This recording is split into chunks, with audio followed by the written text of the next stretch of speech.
اللهم صل وسلم وبارك على هذا النبي الأمين وعلى آله وصحابته الغر الميامين.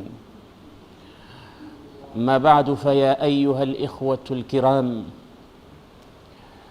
tumshukuru Allah jalla jalaluhu kwa neema zake dhahiratan wa batina, tunazoziona na tusizoziona, za dhahiri na za batini.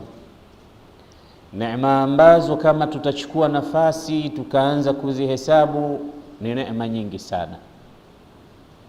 Ametukusanya katika nyumba miongoni mwa nyumba za Allah jalla jalaluhu. Lengo ni kukumbushana qala Allahu wa qala Rasulullah sallallahu alaihi wasallam, wa ana ubashirukum ya ma'shara almuslimin bihadithi Rasulillah sallallahu alaihi wasallam. Nakupeni habari njema ndugu zangu Waislamu, kwa kitendo ambacho sasa hivi tuko ndani yake, matunda yake. Mtume anasema, ma jalasa qaumun fi baitin min buyuti llah yatadarasuna kitab Allah yatluna kitab Allahi wa yatadarasunahu fima bainahum, hawatokaa katika nyumba miongoni mwa nyumba za Allah watu wakawa wanazisoma aya za Mwenyezi Mungu na kusomeshana, illa nazalat alaihimus sakina. Watu hao watakaokuwa katika nyumba miongoni mwa nyumba za Allah, ambazo nyumba za Allah ni maarufu katika dunia, almasajid,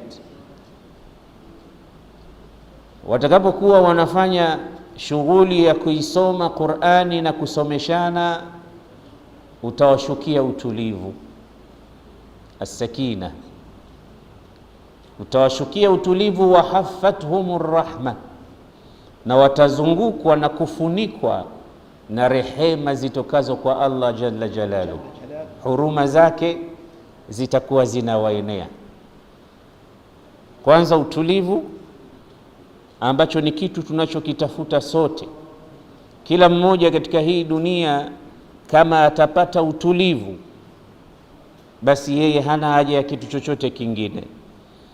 Mwenyezi Mungu anatujalia katika maisha yetu kututafutia vitu vya kutuletea utulivu, na miongoni mwa hivyo vitu anavitaja, wa min ayatihi an khalaqa lakum min anfusikum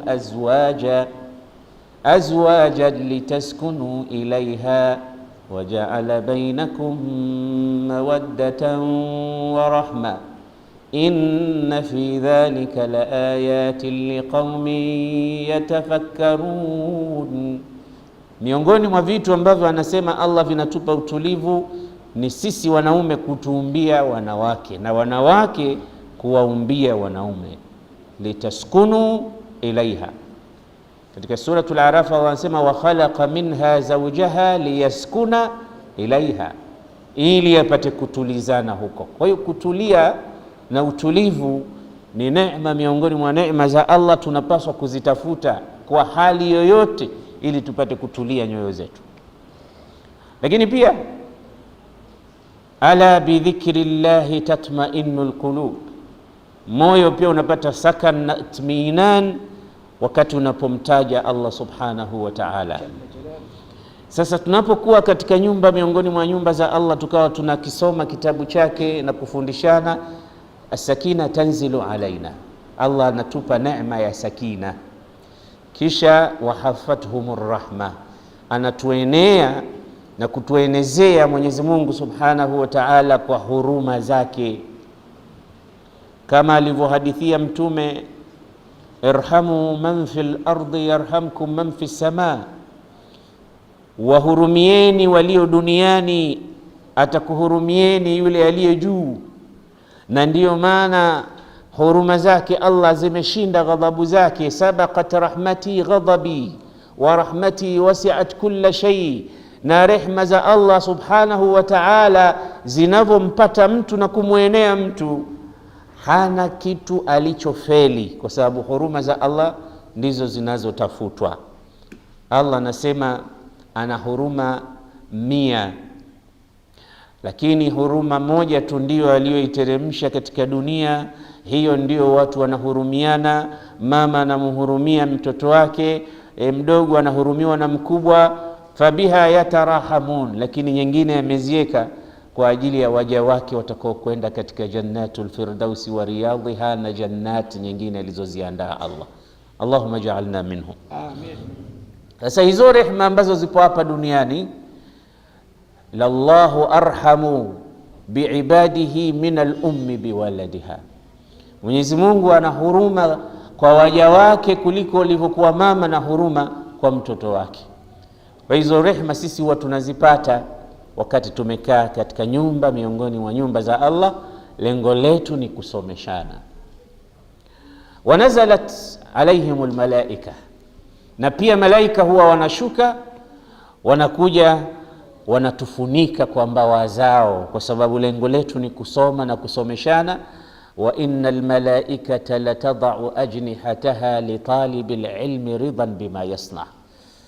Talibul ilmi, mwenye kutafuta elimu, malaika huwa wanamtandikia mbawa zake, anapita juu ya mbawa zile, kama vile unavyowaona wale wafalme, viongozi mbalimbali, waheshimiwa wanapokwenda sehemu wakatandikiwa red carpet. Wewe unatandikiwa mbawa ya malaika kutokamana na kwenda katika sehemu tukufu na kutafuta elimu kwa ajili ya kujua madha qala Allahu madha qala Rasulullah. Hafathumul malaika, na malaika nao wanatufunika na mbawa zao. Wa dhakarahumullah, na Mwenyezi Mungu anawataja hao watu walio msikitini, sisi hapa na wengine walio katika sehemu kama hizi.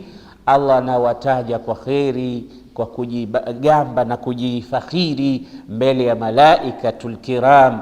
Anambia, angalia waja wangu wamekusanyika, hawataki chochote, wananiomba pepo, wanataka niwaepushe na moto. Fashhadu, basi nanyi shuhudieni malaika wangu, anni qad ghafartu lahum qad a'taytuhum ma yasaluna wa ma yatlubun, nimewapa wanachokiomba na wanachojikinga nacho nimewakinga nacho. Hivi vikao ni vikao vya kheri sana.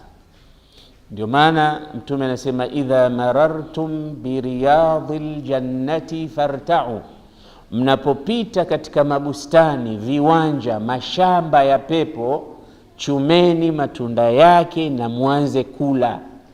Faqalu wama riyadul jannati ya Rasulallah, wakamuuliza ni yapi mashamba ya peponi? Hapa duniani tunaweza tukayapata wapi hayo? Twende Aden Yemen au twende wapi?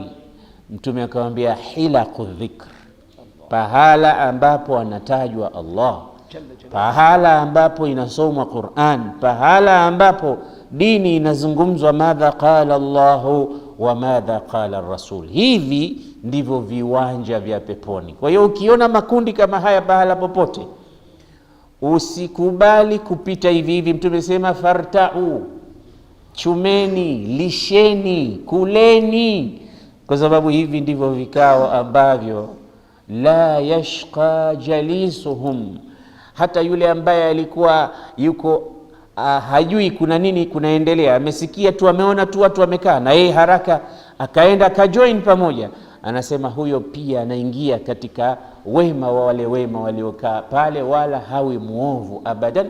La yashqa jalisuhum.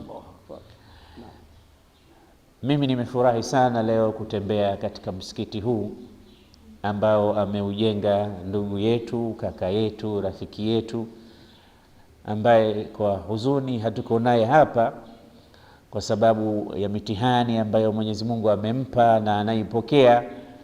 Lakini kilichonishangaza mimi, pamoja na mitihani yake ambayo yuko nayo, amehakikisha ili jengo limesimama na watu wanalitumia kwa ajili ya muwasalat au communication kati yao na Mola wao subhanahu wa ta'ala. Takbir. Hili ni jambo kubwa sana na ni mifano ya kuigwa. Mwenyezi Mungu amjalie ndugu yetu mtoka Saif apate shifaun ajil, arudi tufurahi naye katika durus na da'wa mbalimbali kama ilivyokuwa hapo zamani. Hili jambo la kujenga misikiti ndilo jambo la kwanza lililofanya Mtume Muhammad alipofika Madina, Na hili jambo la kujenga misikiti ndilo jambo ambalo mtume wetu Muhammad katika safari yake ile ya Isra na Mi'raj, utakuta pale Mwenyezi Mungu amelitaja misikiti miwili. Ulama utafsiri wametupa tafsiri yake, maana ya kuitaja misikiti ile. Ukisoma aya inasema subhanalladhi asra bi'abdihi layla min almasjidil harami ila almasjidil aqsa alladhi barakna hawlahu linuriyahu min ayatina innahu huwa samiul basir. Anasema ametakasika Mola na kila mapungufu, Mola ambaye amempeleka mja wake, yani Mtume Muhammad sallallahu alaihi wasallam, katika sehemu ya usiku kutoka msikiti mtukufu wa Maka mpaka msikiti mtukufu wa Aqsa. Kataja misikiti miwili hapa, asra bi'abdihi laylan min almasjidi alharam ila almasjidi alaqsa. Hii ni safari ya Isra. Alafu kutakuwa na safari ya Mi'raj. Isra kanat bidayatuha masjidan wa kanat nihayatuha masjidan. Bidayatu safar min almasjid, nihayatu safar ila almasjid. Safari ilianzia msikitini na ikakomea msikitini, na wakati huo haikuwepo hii misikiti ambayo unaiona sasa, majengo haya, Masjidul Haram, Masjidul Aqsa, imekuja hii baadaye. Na Qur'ani tunavyojua sisi ni kalamullah, minhu badaa wa ilayhi yaud, ni maneno ya Allah subhanahu wa ta'ala. Kwa hiyo Allah ameyazungumza na kuashiria misikiti hii kabla hata ya kuasisiwa.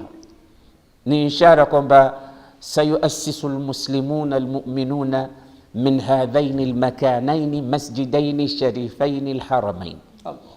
Wataanza hapa, wataanzisha misikiti moja, Masjidul Haram, ambayo swala yake pale ukiswali moja unalipwa laki. Alhasanatu au salatu fil masjidil haram bi 100,000 salah. Ukienda kule Masjidul Aqsa 500. Ni misikiti mitukufu. Sasa wanaulizana, kwa nini safari ya mtume ilianzia msikitini ikakomea msikitini? Nasema lianna tarbiyata alhaqiqiyata as-salimata la takunu illa fil masajid, kwa sababu malezi ya kiroho ya sawa yaliyosalimika huwezi ukayapata pahala pengine, unayapata katika hizi nyumba. Na hicho ndicho kilichomfanya mtume alipotoka Maka, hijra yake, alipofika Madina, kitu cha kwanza hakujenga hata nyumba yake ya kulala, wakati nyumba ya mtu ni muhimu sana. Lakini historia inatuambia alianza kujenga msikiti. Alipofika Quba alijenga msikiti, na ndio msikiti wa kwanza. La masjidu, asema la taqum fihi abadan, la masjidun ussisa ala taqwa min awwali yawmin ahaqqu an taquma fihi rijalun yuhibbuna an yatatahharu wallahu yuhibbul mutahhirin. Lakini pia msikiti huu wa Quba ni msikiti wa kwanza, na msikiti wa mtume ulio pale Madina City ni msikiti vile vile ambao mtume alijenga hata kabla ya makazi yake. Ulama usira wanasema kuna mambo mawili makubwa aliyafanya mtume alipofika Madina.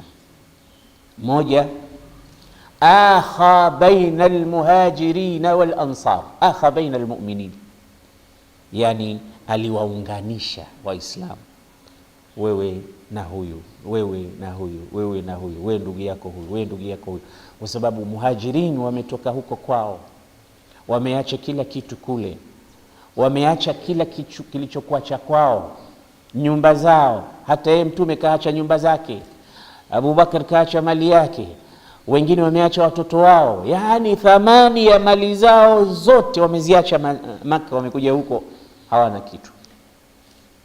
Sasa mtume anawaunganisha ili wa huku waliokuwa na kitu wagawane na hawa, wawe ni ndugu zao, wasihisi wapweke, wahisi kwamba wana wenzao wanaoweza kuwapokea Ndio maana Mtume akasema inna Allaha qad ja'ala lakum mahjaran tahjuruna ilaiha wa ja'ala lakum ikhwanan, Mwenyezi Mungu amejalia nyinyi mna pahala nendeni, na amewapa Mwenyezi Mungu ndugu kuweza kwenda kuishi nao, wanawapokea. Ndio watu wakatoka irsalan wa wuhdanan, mmoja mmoja, makundi makundi, wanatoka zao Maka, wengine wana nguo zao tu za mwilini, lakini walipofika Madina wakapata nyumba ziko wazi zinawasubiri. Ulama usira wanasema kulikuwa kuna nyumba za vijana mabarobaro, yani ambao hawajaoa, wameshaandaliwa makazi yao. Kulikuwa kuna nyumba za watu kama sisi age, wameshaandaliwa. Kulikuwa kuna watu nyumba za wazee, wameshaandaliwa. Yani walikuwa hawachanganyikani watoto na watu wazima, kila pahala kuna watu wake. Wale mabachila waliokuwa hawana wake wameandaliwa sehemu zao, kila mmoja nyumba yake imekuwa ni kama hoteli ya kuwapokea ndugu zake wasiokuwa na kitu. Lakini sio hicho tu, mifano bora iliyoonyeshwa hapa na Ansari, namna walivyokuwa na utu. Anasema mwenye sira, Abdurrahman ibn Auf na ndugu yake Saad ibn Rabi, baada ya Mtume amewaunganisha, wewe ndugu yako huyu, wewe ndugu yako huyu, wewe ndugu yako huyu. Saad ibn Rabi akaunganishwa na Abdurrahman ibn Auf, muhajir Abdurrahman, Saad ibn Rabi al-Ansar. Akamchukua ndugu yake akamwambia, wewe sasa umeshakuwa ndugu yangu, njoo sasa nikuonyeshe kila kitu changu nilichokuwa nacho na nikugawie. Ana aktharul ansari malan, mimi nina mali nyingi sana, mimi ni tajiri. Sasa kana kwamba huyu amebahatika kuunganishwa na mtu well off ambaye hali yake ni nzuri. Unajua unapokuwa umebahatika na kuwa na ndugu na marafiki wana uwezo, unahisi kwamba bahati yako imekuwa kubwa. Abdurrahman ibn Auf akakamatwa na Saad ibn Rabi, akamwambia twende, naona hii ni mali yangu, this is my property, hii yote ni mali yangu. Sasa aqsimu almala nisfain, hii mali mimi nitaigawa shatrain, sehemu mbili. Yani kama alikuwa na milioni, akasema nitakupa nisfu milioni kwa sababu wewe ni ndugu yangu. Kama alikuwa na mashamba mawili, atampa moja. Yani anagawa mali yake, fedha zake nusu, zote anamwachia ndugu yake nusu, yeye anachukua nusu. And this is not all. Hajamaliza hapo, akaenda akamwambia anasema waliya mraatani, na wake wawili mimi, hawa wake zangu wawili, utaliqu ihdahuma, mmoja wao nitamwacha, nitampa talaka. Yule ambaye utaashiria wewe, unayemtaka wewe, unayemuona anakufaa wewe, mimi nitamwacha, akimaliza eda muoe wewe awe mkeo, kwa sababu wewe umekuja hapa huna mali wala huna mke. Yani katika Uislamu kuna mambo mengine kama hazikuja katika riwaya zilizokuwa zimethibiti ni vigumu kuamini. Kuna mambo Waislamu wenzetu waliopita waliyafanya, sisi tunaona sijui tufanye nini mpaka tuwafikie wao. Mali unaweza ukagawana na mtu kweli, lakini umwache mke wako alafu akaolewe na mwingine tena aliyechagua yeye, sio angalau angesema mimi nitamwacha yule mke mdogo, tungesema pengine huyo anaonekana yule mke mdogo hampendi, kisha choka naye, sasa anataka kumsukumizia mwenzake. Hapana. Anasema kuna bwana mmoja Muislamu alikwenda kumshtakia rafiki yake hali ngumu ya mke wake pale nyumbani. Akamwambia madhara lau talaqtaha, hakuna madhara, mpe talaka, mwache, anakutesa kama hivi. Sikiliza jibu la Muislamu, akasema akhsha an utalliqaha fayubtala biha ghairi fatudhiya wa ma'adha Allah an akuna sababan fi adha ibadillah. Anasema naogopa kumwacha ili asije akenda akawa mke wa mtu mwingine, ndugu yangu Muislamu, najua huyo atakayekwenda kumuoa atapata shida kama ninavyozipata mimi, na mimi sitaki kuwa sababu ya kuwaudhi ndugu zangu Waislamu. Bora tu akae kwangu mimi, aendelee kuniudhi mimi tu. Sasa hayo unaweza ukayaona katika maisha yetu sisi ni vigumu sana. Basi Abu Bakr, yani Saad ibn Rabi anamwambia ndugu yake wale wawili pale, chagua katika wale unamtaka, pengine atamchagua yule ambaye anamtaka yeye, anampenda yeye zaidi nafsi yake, lakini yeye ameshajitolea. Utakayesema huyu ana sautalliquha fa idha inqadat iddatuha ta'ala litatazawajaha anta, mchukue muoe, na mali imeshakupa na mke umeshapata, utakuwa utulivu sasa umeupata. Sasa nasikiliza majibu ya aliyepewa hiyo ofa naye vile vile. Ingekuwa katika zama zetu, na nadhani ungetuma message pale pale, ungeambia jamaa, huku nimempata bwege mmoja, huyu mali yake yote yananipa, na sio hivyo tu, mpaka mke wake kanipa. Wajinga ndio wale wao, wajinga ndio wale. Lakini akaenda akasemaje, barakallahu laka fi malika wa fi ahlik. Ndugu yangu, umeonyesha sacrifice ya hali ya juu, tadhiya.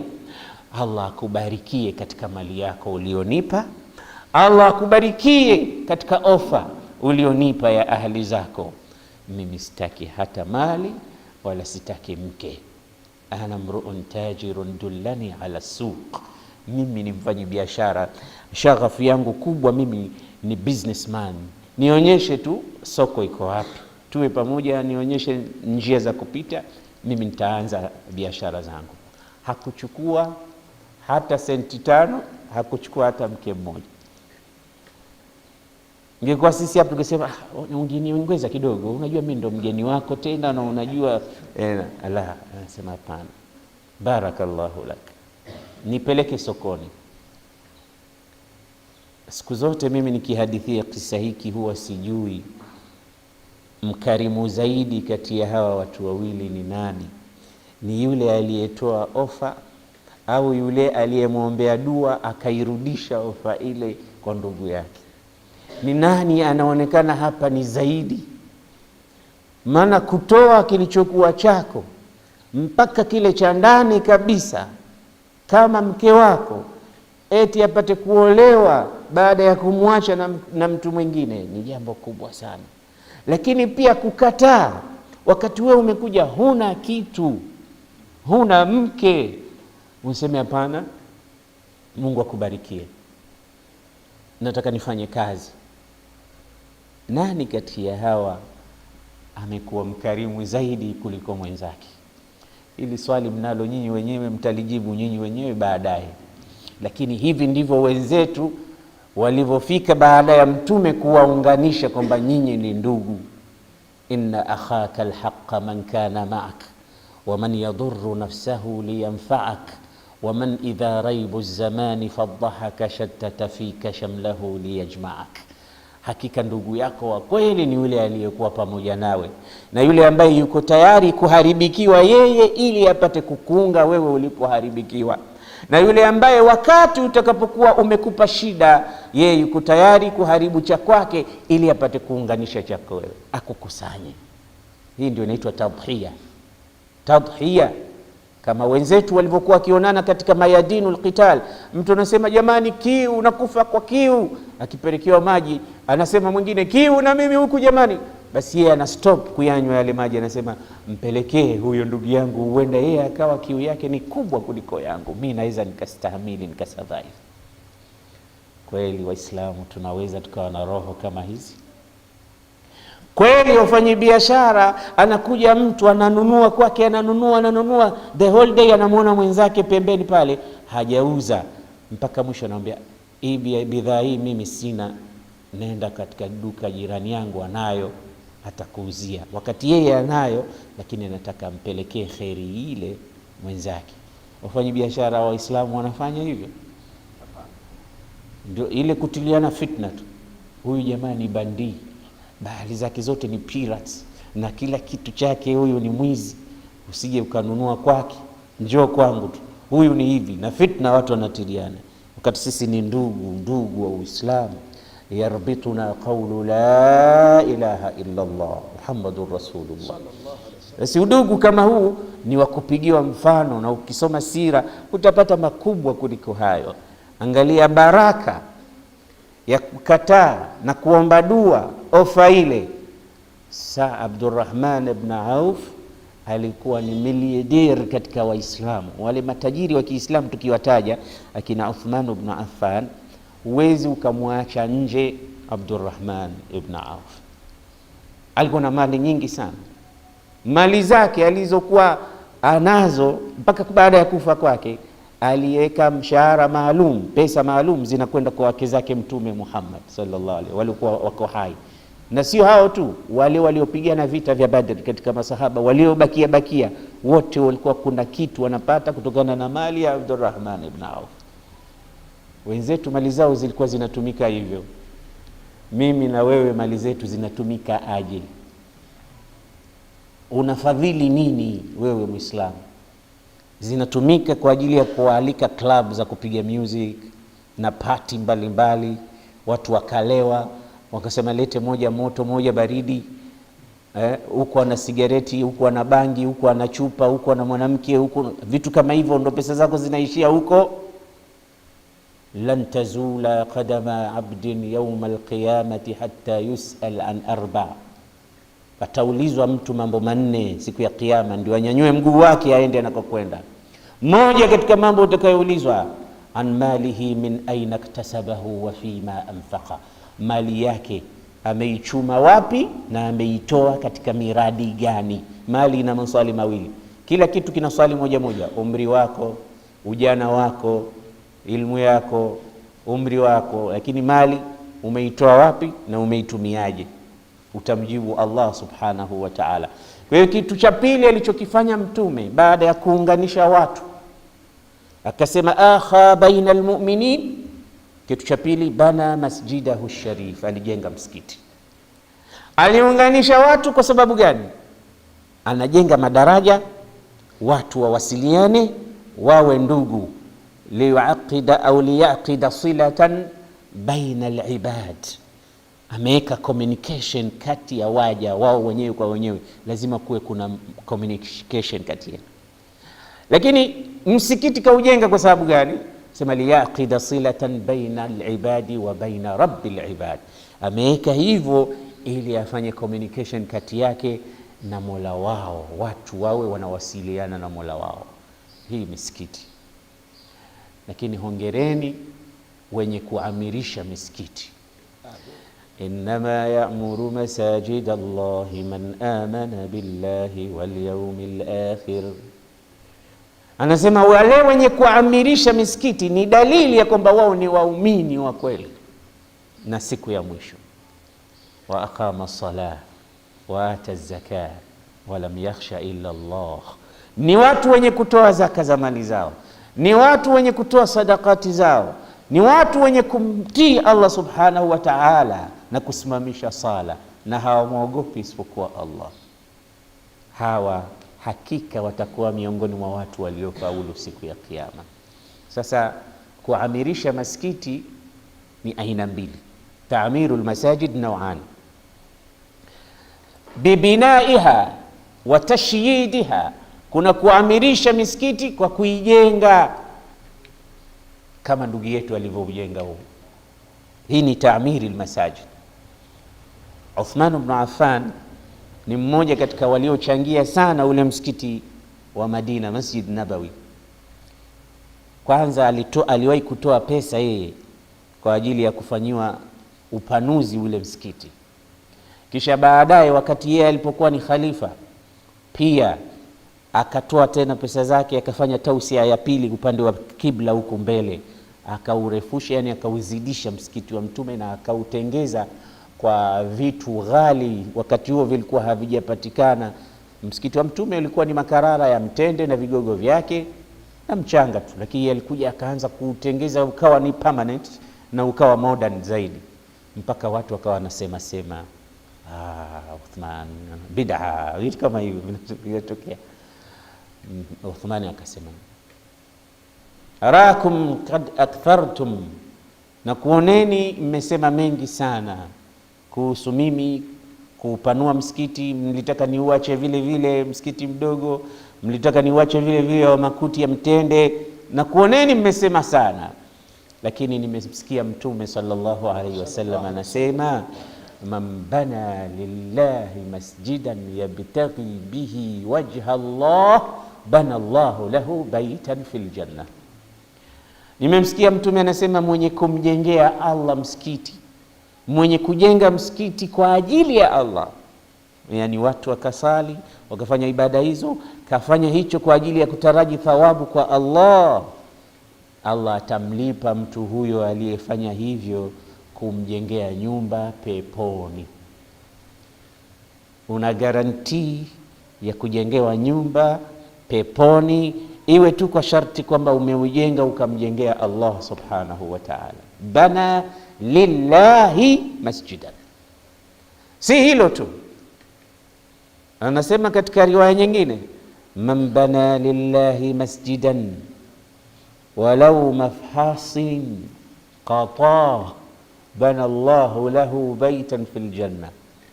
Mwenye kumjengea Mwenyezi Mungu nyumba ya msikiti, hata iwe ndogo mfano wa tundu, nyumba ya ndege. Qata ni wale ndege saa nyingine wanakwenda kwa makundi makundi, anasema wakitaka kutaga wanaenda katika nyumba zao, matundu yao yale wanaojenga. Hii kuonyesha hata huo msikiti uwe mdogo, ni kinaya, hakuna msikiti kama huo, lakini kuonyesha hata ukiwa mdogo, maadamu umejenga kadri ya uwezo wako na udogo wake huo, pia utajengewa nyumba peponi. Katika riwaya nyingine, man bana lillahi masjidan bana Allahu lahu mithlahu fil janna. Mwenye kumjengea Mwenyezi Mungu msikiti, Mwenyezi Mungu atamjengea mfano wa huo msikiti peponi. Shurahul hadithi wakasema, sasa utajengewa msikiti peponi, na kule tunasikia hakuna ibada, hakuna tena kuswali, kule ni kustarehe tu. Sasa msikiti wa nini? Sio, nasema sio mithlahu, nasema mithlahu sharafan wa manzilatan. Hapa duniani ni ipi nyumba tukufu sana katika nyumba ambazo sisi tunaishi? Ni msikiti. Sasa utajengewa nyumba yenye heshima, ndio mithlahu, yani mithlahu sharafan wa manzilatan. Kama vile ambavyo sisi tunaiheshimu misikiti hapa duniani, na manzila yake ni kubwa, ndio maana watu wanapigania kila mmoja ajenge msikiti.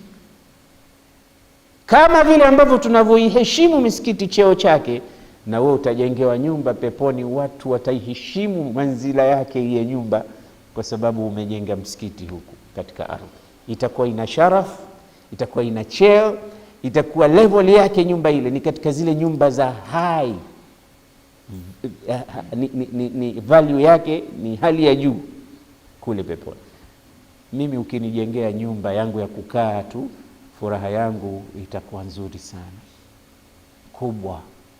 Yule pale maskini furaha yake itakuwa kubwa, na yule pale ukamjengea pahala popote tu, hata hapa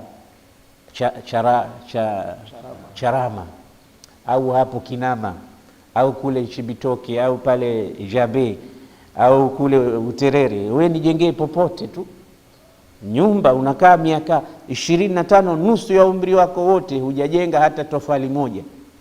Sasa mtu anakujengea nyumba, akwambia nenda kakae, ufunguo huo tayari, utafurahi. Je, akikujengea kule Kiriri au Kinindo nyumba za kifahari, utafurahi zaidi. Sasa mimi nakupa hii mifano, sitaki nyumba, sijasema unijengee, nakupa ni mifano ya takribi. Nakupa mfano sasa, Allah anaenda kukujengea wewe nyumba peponi. Hakujengei Kiriri wala Kinindo wala Kibenga, anakujengea peponi. Sio London wala France, Paris au Marekani, anakujengea nyumba peponi Allah subhanahu wa ta'ala.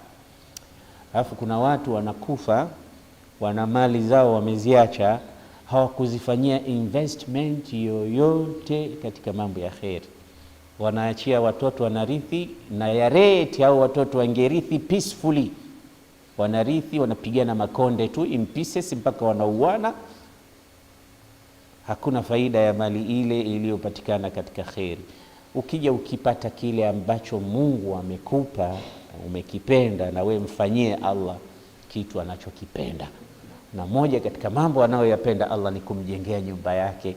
Sisi tukaja hapa tukastafidi, kuna communication kati yetu na Allah. Tunamuomba Allah subhanahu wa ta'ala kila wakati, dua mbalimbali, nyuradi mbalimbali, kila amali zinazofanywa hapa, na wewe unakuwa shareholder wa yale ambayo ya kheri yanafanyika katika huo msikiti. Na shekhe mmoja aliwahi kusimulia, nimeisikia hii hadithi katika mashaikh wakihadithia, wanasema yuko bwana mmoja alijenga nyumba ya Mwenyezi Mungu, msikiti, kwa pesa kadhaa, sasa mfano milioni 4 riali au frank. Akajenga pesa nyingi sana. Wakati watu wako katika ujenzi pale, akapita mama mmoja, naye akaona watu wanajenga, naye akapeleka matofali. Alikuwa na matofali yake kama 4, naye akapeleka, jamani, mimi hii natia katika hesabu, jengeni msikiti. Nasema yule mjenzi wa msikiti mwenyewe, yule aliyejenga ule msikiti mpaka umemalizika, akaja akaota ndoto usiku kwamba Mwenyezi Mungu amemjengea nyumba peponi, na akamwonyesha, akamwambia, unaona hii palace, hii kasr, hii ni yako kwa sababu ya kujenga msikiti. Yule bwana alifurahi sana katika ndoto ambazo hakuwahi kuzifurahia, ni hii ambayo ameifurahia bila ya kiasi. Lakini kabla hajazindukana, akaonyeshwa mbele ya nyumba yake nyumba nyingine. Akamwambia, na nyumba hii hapa unayoiona, kasri hili hapa, ni la yule mwingine ambaye umejenga pamoja naye msikiti. Akaamka, akashtuka, mimi msikiti nimetoa mimi pesa zote, kuanzia mwanzo foundation mpaka mwisho nimejenga mimi. Ndotoni yanajua kama mambana lillahi masjidan bana Allahu lahu baitan fil janna. Hii ni ndoto ya haki.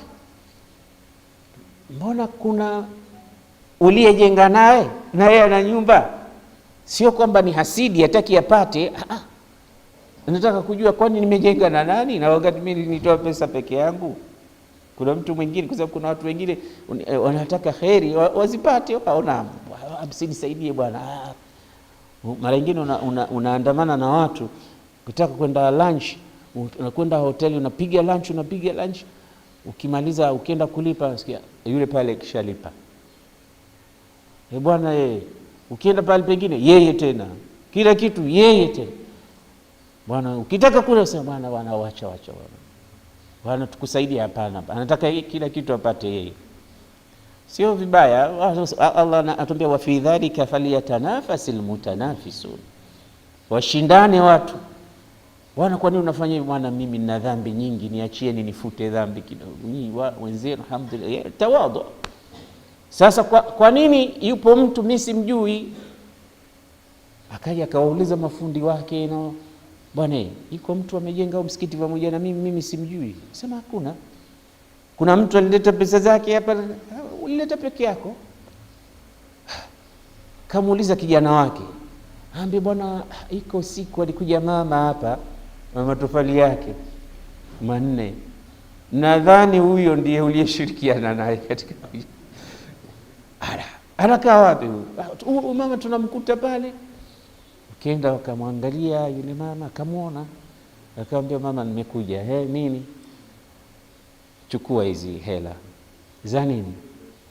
Anasema, nimesikia kwamba umetoa matofali yako kadhaa kujenga msikiti. Si zawadi tunakupa, yani kama kuyanunua yale, yani anataka msikiti uwe wake pekee. Chukua hii. Yule mama akamwambia, hapana, mimi sitaki kitu, mimi nimefanya kwa ajili ya Allah. Hapana, nachukua, hali yako wewe ngumu na hivi na hivi, chukua mama tu. Hapana, siwezi kuchukua. Chukua, siwezi kuchukua. Mwisho yule mama akamwambia yule bwana, hicho ulichokiona wewe katika ndoto na mimi pia nimekiona. Yeye yule baba hakumwambia yule ameona nini. Mwisho yule mama akamwambia usisumbuke, huyu nilichokiona katika ndoto mimi pia nimekiona. Najua wewe sasa unataka kurudisha ile nini. Basi hizi ndio fadhila za hizi nyumba. Ni hatari ndugu yangu, ukijipeleka kwa Allah, Allah atakulipa kuliko unavyofikiria. Kwa hiyo nawahusia matajiri wenye uwezo ambao wanaweza kufanya vitu kama hivi na mara 2 yake mara 10 yake. Ndugu zangu, wapo watu wana uwezo mkubwa lakini hawajapata taufik. Kuna mambo mengi Waislamu tunataka. Madaris za Kiislamu watoto wasome, mashule ya Kiislamu watoto wasome, misikiti watoto waswali wafundishwe, walipwe mashekhe wanaosimamia, maimamu waangaliwe vizuri, wapate kupeleka dini mbele, wasomeshe, wahifadhishe watu, kila mmoja acheze position yake. Unajua sisi Waislamu ni kama timu, kila mmoja anakaa pahala pake, goalkeeper, back 3, back 2, center half, midfielder, winger, wote kila mmoja anacheza nini pati yake. We are working as a team. Kwa hiyo kama hatutoshirikiana hatutopata ushindi. Goalkeeper lazima azuie magoli na beki amsaidie na winger wapeleke cross kule waeke nini magoli yaingie. Tusaidiane, na vitu vya kusaidiana ni katika hii vitu viwili. Bil ilmi wal mali yabni an-nasu mulkahum lam yubna mulkun ala al-jahli wal iqlali. Kwa elimu na mali ndipo watu wataujenga ufalme wao, watajenga nguvu yao. Nguvu haijengwi, ufalme haujengwi kwa ufukara na ujinga. Na hivi vitu vyote vitatoweka, ufukara na ujinga, tukiwa tunajua nini tunachokifanya. Mwenyezi Mungu ambarikie ndugu yetu aliyejenga msikiti huu na wengine ambao hawajafanya khairat kama hizi, Allah wape taufiki wafanye. Na sisi tuamirishe misikiti sasa بالدروس بالتعليم بالمواعظ. nimesema تعمير المساجد ni aina mbili, bitashyidiha wa binaiha, kwa kuijenga kama hivi imeshajengwa. I'mari almasajid ya pili ni hii ambayo tunaifanya na sisi na Sheikh Nabat na mfano wa sisi na wenzetu na nyinyi ambao mmekaa hapa, sote tumeiamirisha misikiti kwa kusomesha na kwa kusoma, kwa kusikiliza na kuwaambia watu maneno ya kheri, kwa kuhifadhisha na durus mbalimbali, na kwa kuitunza. Nimesikia hapa yupo mtu anautunza msikiti. Hii pia ni i'mari almasajid, anaitunza na hakikisha feni inakuwa vizuri, tai na waka, usafi na chooni kule ni kuzuri, watu wanaenda. Yote hii ni i'mari almasajid. Na ndio maana katika watu watakokuwa katika kivuli siku ya Kiyama kunao mtu anaitwa rajulun qalbuhu muallaqun bil masajid, mtu ambaye moyo wake umetundikwa katika msikiti. Yeye furaha yake ni misikiti. Akiwa ndani anafurahia, akiwa nje raha yake arudi tena, anataka kulala pale pale, kuendeleza itikafu, kusoma pale pale, kuangalia watu wa misikiti. Misikiti ni kitu ambacho kinaleta baraka hata katika mitaa.